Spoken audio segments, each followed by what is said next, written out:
Selamat datang kembali dalam channel Zuraloka. Kali ini kita akan menceritakan sebuah cerita legenda dari tanah Jawa, legenda Nyi Roro Kidul, sang penguasa Laut Selatan. Oh ya, jangan lupa subscribe, like, komen, dan share ya, agar channel Zuraloka bisa terus berkembang. Terima kasih.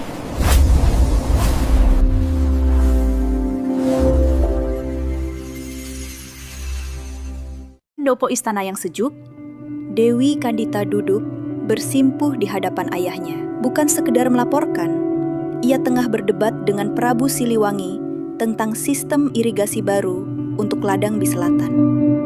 Ayahanda, hamba mohon izin menyampaikan usulan untuk kemakmuran rakyat kita. Kita membangun bendungan kecil di hulu Sungai Citarum, Ayahanda Prabu. Kita bisa mengairi 3 desa tambahan saat kemarau. Sang Prabu tersenyum bangga melihat kilau kecerdasan di mata putrinya yang melebihi kecantikan fisiknya. Sore harinya, Kandita berjalan di Taman Keputren, gaun sutra kuningnya menyapu rerumputan. Ia melihat para abdi dalam bercengkrama dan tertawa, dan sejenak ia merasakan dinding tak kasat mata yang memisahkannya dari kehangatan sederhana itu. Dari balik pilar berukir, Dewi Mutiara memperhatikan Pangeran Arya yang tengah berlatih pedang. Putranya pangkas, kuat, namun tatapan matanya kurang tajam dibandingkan Kandita. Lihatlah dia, pangeranmu. Hanya terlahir untuk memimpin, bukan untuk di bawah bayang-bayang Kandita. Malam itu, di kamarnya yang mewah, ia memoles kuku-kukunya yang lentik sambil menatap bayangannya di cermin perunggu. Keputusan telah dibuat. Ambisi untuk putranya kini telah menjadi api yang siap membakar apapun yang menghalanginya. Jalan setapak itu licin dan berbau lumut busuk. Dewi Mutiara melangkah dengan hati-hati pada lumpur yang mengotori bukanya. Gubuk Kiraga Sukma lebih mirip sarang binatang daripada tempat tinggal manusia. Sang dukun duduk di tengah ruangan yang remang, matanya yang seperti manik-manik hitam menatapnya tanpa berkedip. Kau datang membawa ambisi yang lebih besar dari nyalimu, putri, desisnya. Dewi Mutiara meletakkan sekantong keping emas di atas meja.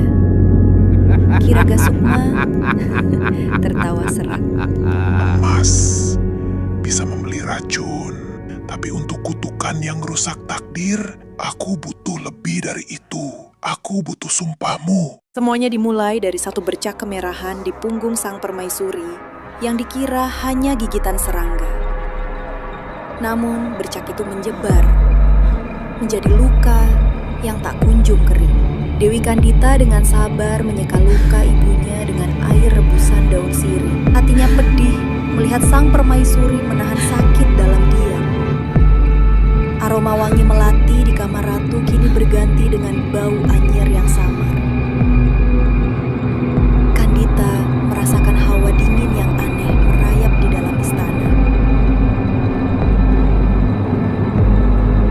Sebuah pertanda buruk yang tak bisa ia jelaskan. Gatal itu terasa di tengkuknya saat ia berkaca di cermin perunggu kesayangannya. Sebuah luka kecil yang mengerikan, persis yang diderita ibunya. Tangannya gemetar. Ia mundur selangkah, matanya terpaku pada pantulan dirinya yang kini tercelah. Bukan lagi permata mahkota, tapi aib yang berjalan. Sebuah jeritan tertahan di tenggorokannya. Prabu Siliwangi duduk di singgasananya, mahkota terasa menekan kepalanya. Ia tidak berani menatap Kandita yang berdiri di tengah balairung. Suara para penasihat dan selir berdengung seperti lebah di telinganya, menuntut pengasingan. Saat ia akhirnya mengangkat tangan dan menjatuhkan titah, suaranya serak dan tanpa nyawa. Untuk sesaat, matanya bertemu dengan mata Kandita, ia tidak melihat kebencian, hanya kekecewaan yang begitu dalam. Gerbang kayu raksasa itu tertutup di belakangnya, dengan suara berdebam. Kandita berdiri sendirian di jalanan berdebu. Ia memegang erat satu-satunya benda yang ia bawa, sebuah selendang kecil milik ibunya. Angin meniup rambutnya yang kini tak terawat. Dengan langkah goyah, ia mulai berjalan tanpa tujuan menuju cakrawala yang tak menjanjikan apa-apa. Rasa lapar adalah guru yang kejam. Kandita belajar membedakan akar yang bisa dimakan. Tangannya yang kini mulai kapalan karena menggali tanah. Ia memejamkan mata dan mencoba mengingat rasa kue beras manis buatan dapur istana. Namun yang terasa di lidahnya hanyalah rasa pahit dari daun mentah yang ia kunyah tadi siang. Suatu malam, saat hujan deras, ia berlindung di bawah ceruk batu. Tubuhnya menggigil kedinginan. Setelah berminggu-minggu berjalan ke selatan, ia mulai mendengarnya. Awalnya hanya dengungan rendah di batas pendengaran. Namun semakin ia berjalan, suara itu semakin jelas. Deru yang agung, konstan dan kuat. Suara ombak. Suara itu seolah menariknya, memanggil nama dan jiwanya yang lelah. Untuk pertama kalinya sejak diusir, ia merasakan secercah harapan. Dewi Kandita berdiri di atas tebing karang, menatap hamparan samudra yang tak berujung. Angin laut yang asin menerpa luka-lukanya, menimbulkan perih yang anehnya terasa membersihkan. Di hadapan keagungan samudra, penderitaannya terasa seperti sirna.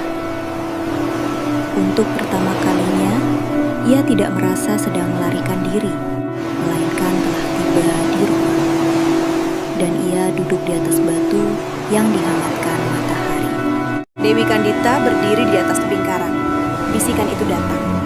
Bukan di telinganya, melainkan langsung di dalam benaknya. Serahkan penderitaan kepada kami. Serahkan diri kepada samudra. Kami akan memberimu kecantikan yang abadi, kekuatan yang tak tertandingi, dan kami berikan sebuah kerajaan yang tak akan pernah bisa dihindari. Suara itu adalah suara ribuan ombak, suara angin, dan suara kedalaman laut yang paling sunyi. Semuanya berbicara dalam satu harmoni yang agung. Dewi Kandita lalu melihat ke bawah, pada ombak yang memecah di bebatuan. Ia teringat akan senyuman ayahnya, kehangatan pelukan dari ibunya, dan rasa sakit dari sebuah pengkhianatan. Semua itu adalah bagian dari Dewi Kandita, seorang putri yang telah mati. Dengan napas terakhir sebagai manusia, ia merentangkan tangannya dan menjatuhkan dirinya ke dalam pelukan samudra yang bergelora. Ia membuka mata dan terkesiap. Ia bisa bernapas. Ia melihat terumbu karang berwarna-warni. Air itu dingin, lalu menjadi hangat. Rasa perih di kulitnya hilang. Ia melihat ke tangannya. Kulitnya kini putih bersih, bersinar dengan cahaya lembut. Penyakitnya telah hilang. Dewi Kandita telah lenyap, dan sesuatu yang agung telah lahir. Ia tidak membangun istananya.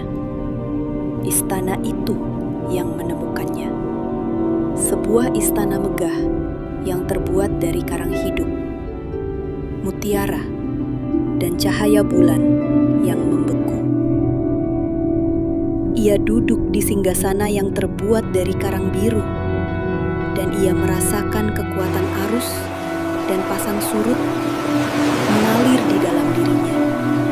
Ia bukan lagi seorang putri yang terbuang.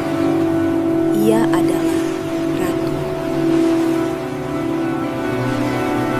Berabad-abad berlalu dalam sekejap mata di dasar samudra. Suatu hari, ia merasakan getaran di kerajaannya.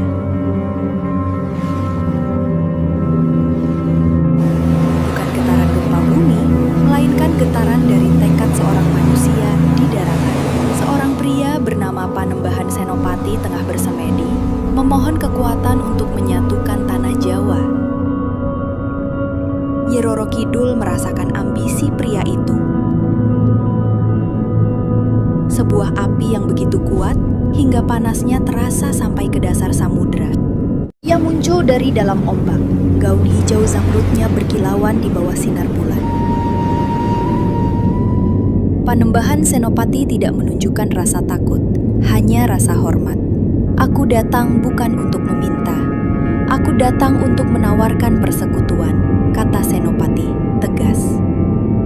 Nyi Roro Kidul tersenyum, sebuah senyuman yang seindah dan sedingin lautan itu sendiri.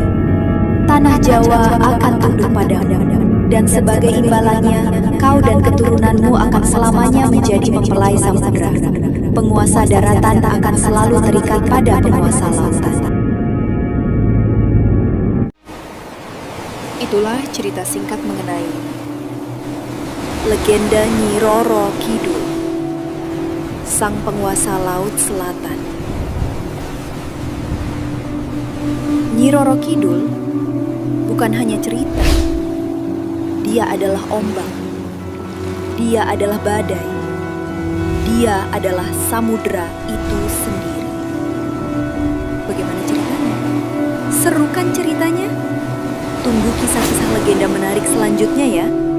Oh ya, jangan lupa like, komen, share, dan subscribe channel Zura Loka. Terima kasih.